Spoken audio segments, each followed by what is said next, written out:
எங்களுக்கும் இஸ்லாமியர்களுக்கும் இருக்கிற உறவு தொப்புள் உறவு என்று சொல்லக்கூடிய அளவுக்கு திராவிட இயக்கத்தோடு இருக்கக்கூடிய ஒரு உணர்வு இருக்கிற காரணத்தினால் எந்த நிகழ்ச்சிக்கு அழைத்தாலும் தவறாமல் நாங்கள் வருவதற்கு காரணம், குறிப்பாக இந்த நாடாளுமன்ற தேர்தலும் சரி சட்டமன்ற தேர்தலும் சரி திராவிட முன்னேற்றக் கழகம் வெற்றி பெறுவதற்கும் இந்தியா கூட்டணி வெற்றி பெறுவதற்கும் பெரிதும் காரணமாக தமிழ்நாட்டில் இருந்தவர்கள் இஸ்லாமிய பெருமக்கள் என்பதை நான் மட்டுமல்ல, எங்கள் இயக்கத்தினுடைய தலைவர் தளபதி மு.க. ஸ்டாலின் அவர்கள் அடிக்கடி சுட்டி காட்டியிருக்கிறார்கள். அதனால்தான் நீங்கள் வைக்கின்ற எந்த கோரிக்கையாக இருந்தாலும், நம்முடைய தர்காக்களுடைய தலைவர் இங்கே வரவேற்புரையாற்றுகிற போது எடுத்து சொன்னதைப் போல எந்த கோரிக்கை வைத்தாலும் செய்வதற்கு நாங்கள் கடமைப்பட்டிருக்கிறோம். காரணம், சிந்தாமல் சிதறாமல் எங்களை ஆதரித்து வாக்களிக்கக்கூடிய மக்கள் நீங்கள் என்பதை இன்று நேற்றல்ல 1962 கண்ணியத்திற்குரிய காயிதே மில்லத் அவர்களும் அறிஞர் அண்ணா அவர்களும் இணைந்த காலத்திலிருந்து தொடர்ந்து அந்த உறவு தமிழ்நாட்டில் நீடித்து கொண்டிருக்கிறது.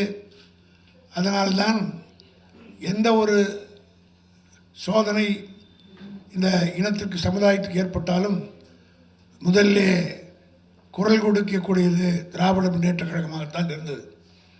பாபர் மசூதி இடிக்கப்பட்ட போது இதே சிங்கநஞ்செட்டி தெருவிலே தலைவர் கலைஞர் பேசியது இன்னும் நினைவில் இருக்கிறது.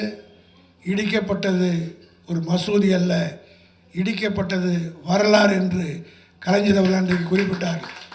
அதுபோல் அன்று தொட்டு இன்று வரை நாம் இதை வற்புறுத்தி பேசி கொண்டு வருகிறோம். ஆனால் சிறுபான்மையை இழிவுபடுத்தியே ஆட்சி நடத்த வேண்டும், பதவிக்கு வர வேண்டும் என்பவர்களுக்கு இந்தியா பூராவிலும் ஒரு மிகப்பெரிய பாடம் மக்கள் புகட்டி இருக்கின்றார்கள். அயோத்தியை வைத்து அயோக்கியத்தனம் பண்ணி இந்தியாவே ஆளலாம் என்று நினைத்தார்கள். அந்த அயோத்தியிலேயே ஒரு ஷெட்யூல் இன வேட்பாளரை ஜெனரல் சீட்டில் நிற்க வைத்து வெற்றி பெற்று காட்டியிருக்கக்கூடிய வரலாறு படைத்திருக்கிறோம் என்று சொன்னால், இடிப்பது அதாவது இங்கே இருக்கிறவர்கள் மற்ற ஊரெலாம் வச்சு அவங்க ஏமாத்துறாங்க. நான் ஒன்று தான் அன்றைக்கே சொன்னேன், ஒரு ராமர் கோயிலை இடிப்பதற்கு முன்பாக 30 கோயில்களை அங்கே இடித்தார்கள். ஆக பிஜேபி தான் கோயிலை இடிக்குமே தவிர நாங்கள் இடிக்க மாட்டோம்னு தேர்தலில் நான் சொன்னேன். ஆனால் துரதிருஷ்டவசமாக அதுக்கு பெரிய விளம்பரம் யாரும் கொடுக்கல. காரணம் என்னன்னா, 30 கோயில்களை இடித்து தான் அங்கே ஒரு ராமருக்கு கோயில் கட்டினார்கள். அது அங்கே இருந்த மக்கள் புரிந்து கொண்டு தோற்கடித்திருக்கிறார்கள்.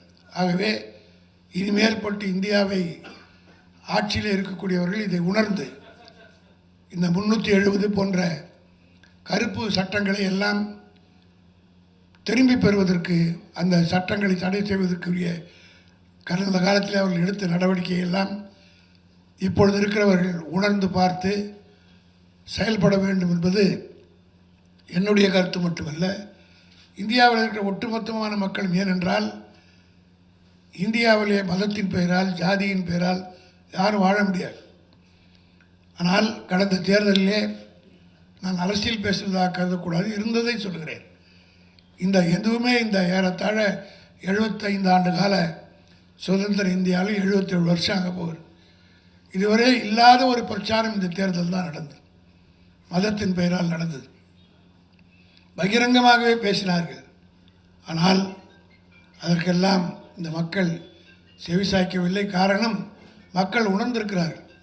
இஸ்லாமியர்களை தேச விரோதிகளைப் போல சித்தரிக்க வேண்டும் என்று ஒரு கட்சி நினைத்தது. ஆனால் வெளிப்படையாக சொல்ல வேண்டுமானால் இந்தியாவிலே இருக்கின்ற இஸ்லாமியர்கள் தான் உண்மையான தியாகிகள். செய்திகளை உடனுக்குடனும் துல்லியமாகவும் தெரிந்து கொள்ள சப்ஸ்கிரைப் பண்ணுங்க.